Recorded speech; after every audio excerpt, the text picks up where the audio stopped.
வணக்கம்.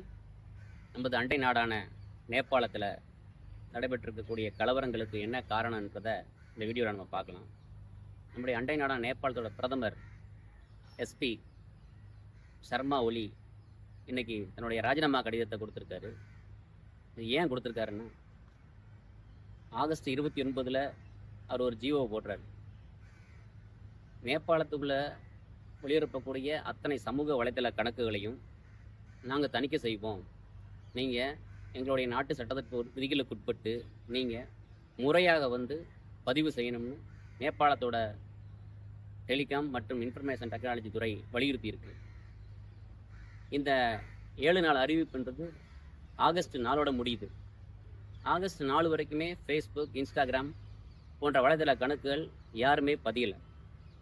அதனால் என்ன பண்ணுறாங்கன்னா, ஆகஸ்ட் 5 அன்று எல்லா வலைத்தள கணக்குகளையும் முடக்கிடுறாங்க. நேபாளத்தோட கூடிய அத்தனை வலைத்தள கணக்குகளையும் முடக்கிடுறாங்க. இன்ஸ்டாகிராம் பார்த்தீங்கன்னா 140 லட்சம் பேர் யூஸ் பண்ணுறாங்க. அந்த 140 லட்சம் பேரில் 45 லட்சத்துக்கு 50 லட்சம் பேர் இன்ஸ்டாகிராம் வச்சு பிஸ்னஸே பண்ணுறான். இவன் யாருன்னா, கிட்டத்தட்ட 1997 2012 நடுவில் பிறந்த குழந்தைகள் தான். ஜென் ஜெட் என்று அழைக்கக்கூடிய தலைமுறை. இப்போ நம்ம இந்த பிரச்சனையை பார்க்கறதுக்கு முன்னாடி நேபாளம் என்னன்றதை முதல்ல பார்த்துருவோம். நேபாளம் கடல் மட்டத்திலேருந்து 10,500 அடி உயரத்தில் இருக்குது. இது நிலப்பரப்பால் 3-4 பிரிவுகளாக பிரிஞ்சு கிடந்த நேபாளத்தை 16ஆம் நூற்றாண்டுகளில் சாவம்த் அரசன், கோரக்க நாட்டோட சாவம்த் அரசர் ஒரே நிலப்பரப்பாக ஒருங்கிணைக்கிறார். அன்றிலிருந்து 1990 வரைக்குமே ராஜாவோட ஆளுகைக்கு உட்பட்டு தான் நேபாள நாடு இருந்தது. 1990 2008 வரைக்கும் உள்நாட்டு போர் கலவரங்கள் நிறைய வெடிச்சிருந்தது. 2008 மன்னருக்கும் நேபாள நாட்டு அரசியல் கட்சிகளுக்கும் இடையே ஒரு உடன்படிக்கை எட்டுது. அந்த உடன்படிக்கையின்படி 2008 குடியரசு ஆட்சியாக நடைமுறைப்படுத்தணும்னு நினச்சி 2008 என்ன பண்ணுறாங்க, நாடாளுமன்ற பொது தேர்தல் நடத்துகிறாங்க.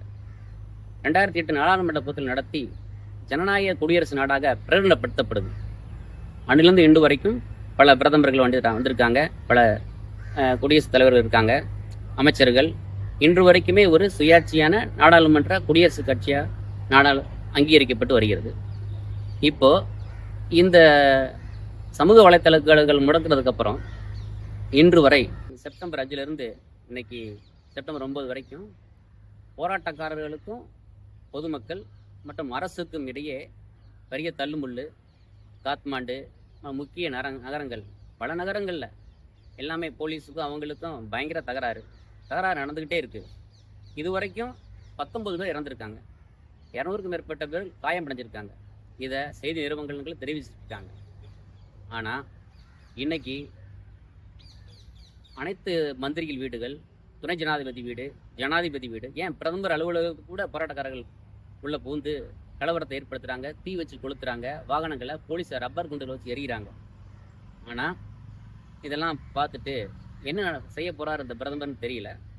ஆனால் இப்போ 2:43 அவர் வந்தார். அவர் அலுவலகத்தில் நுழைஞ்ச உடனே தன்னுடைய ராஜினாமா கடிதத்தை கொடுத்துட்டு போயிருக்காரு.